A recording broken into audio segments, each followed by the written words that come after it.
The Jets offensive coordinator search is underway. Nathaniel Hackett is in the building. Does he solve the biggest questions for the New York Jets? Jets, Jets, Jets, Jets!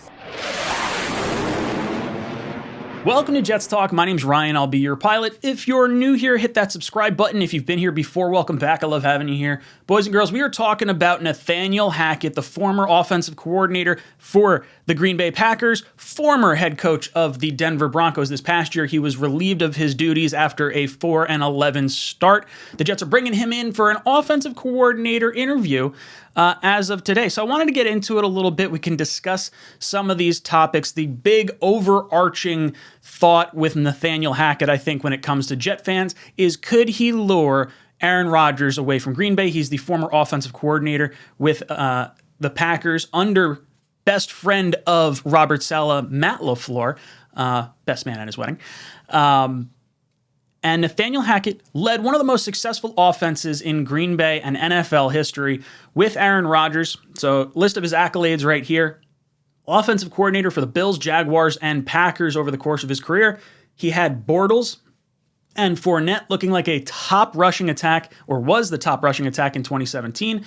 The best scoring offense for the Packers in 2020 for the NFL. And then he led Aaron Rodgers to an MVP caliber season in 2020 and 2021. In those 2 years in total, Aaron Rodgers had 91 touchdowns. That includes passing and rushing, as well as 9 interceptions. Insane. The Jets haven't had 10 touchdowns from a quarterback in 3 years, let alone 91 in 2 years. Holy smokes. And there was an overlap with Robert Saleh when Robert Saleh was in Jacksonville. Oddly enough, it is also a situation where Greg Olsen, the coach that everyone's kind of talking about with Derek Carr, was also on that same roster with Nathaniel Hackett. So when I'm looking at Hackett, I do see the benefit in potentially bringing Aaron Rodgers to New York.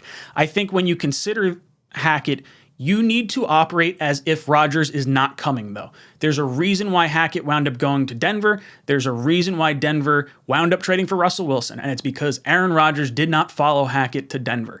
And I think the first question you ask him when you get him in the building, why didn't Aaron Rodgers follow you to Denver? And I think that may tell you a lot here. Now, maybe it's a situation where Aaron Rodgers knew he was not going to work as closely with Nathaniel Hackett since he's going to be overseeing the entire team as opposed to just the offensive coordinator side of things. But I have some concerns as far as Hackett as an OC, just because, you know, a lot of people consider Matt LaFleur being the one playing the calls, Aaron Rodgers being the all-time great quarterback. Is Hackett just kind of riding the coattails in a sense of Aaron Rodgers? And I know a lot of Jet fans are having some serious PTSD right now because Nathaniel Hackett is son of former Jets offensive coordinator Paul Hackett. And I know a lot of us hated that whole experiment when we had that.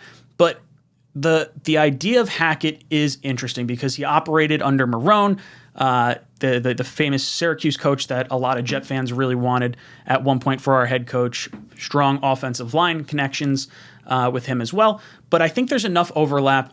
For me, if I'm looking at Hackett, he's someone I think I would prefer to bring in as an offensive senior assistant because I don't love like I said, the Matt LaFleur and the Rodgers aspect to why Hackett appears to have had a lot of success.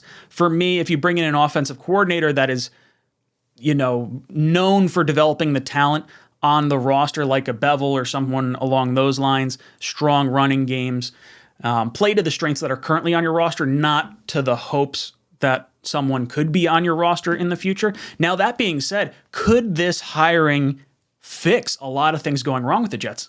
I think it definitely could. I really do. I think there is an aspect to Rodgers coming to New York as opposed to Rodgers going to Denver. I think Rodgers really likes the media spotlight, and I think he would lap up all the attention in New York.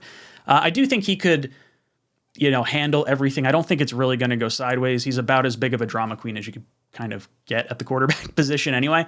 So I don't see that being an issue. I don't think he's going to underperform spectacularly bad or anything. But can it solve a whole lot of issues? Because Aaron Rodgers was saying that if he comes back, it's to win a championship. Now, he mentioned players that he wants to have with him, players that could be on the Packers or players that, you know, maybe he wants to follow to another regime. The Jets have a hole at left tackle right now. We're expecting the number 13 overall pick to be used in that capacity. Well, Aaron Rodgers wants David Bakhtiari, his left tackle, to follow him on a Super Bowl run. So if he comes to New York, the Jets may get a left tackle just by virtue of having him follow Aaron Rodgers. Now, he's also 31 years old, so there's age. That's a factor. But Joe Douglas has had guys that are really old left tackles on the team before. You're talking about Morgan Moses, Daniel Brown right now, Dwayne Brown, and then Jason Peters with the Eagles. Like he's not opposed to having an old offensive tackle if the tackle can get the job done for the season. So I'm not necessarily afraid of that. And then if you look like you're possibly moving on from Corey Davis and you wanted a big body receiver, well, Rodgers wants to play with Allen Lazard. I mean, according to his market value, it says he's about a $10 or $11 million cap hit, which is exactly what you would be getting from Corey Davis. And then as far as Randall Cobb goes, that's kind of a longtime favorite for Rodgers. If you're planning to move off Berrios anyway, maybe a receiver room of Garrett Wilson, Elijah Moore, Allen Lazard, Denzel Mims, Randall Cobb, and like some special teams guy that you get as an undrafted free agent kind of plugs a decent amount of holes. And that's without you having to use the number 13 overall pick on a tackle. I don't know. It opens up some possibilities. Obviously, you still have to trade for Aaron Rodgers in this sort of situation.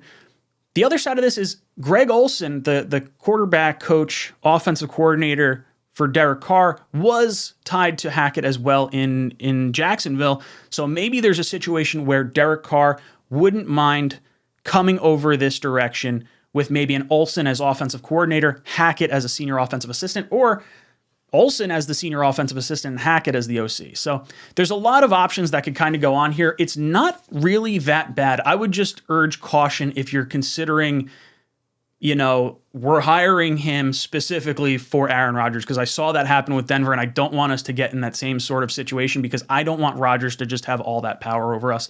Guys, let me know what you think of this whole situation down below in the comment section. What do you think of Nathaniel Hackett? Do you want to go after him? Do you think he can solve the quarterback situation? Do you think he's the best route going forward? Let me know in the comment section down below. And as always, go Jets.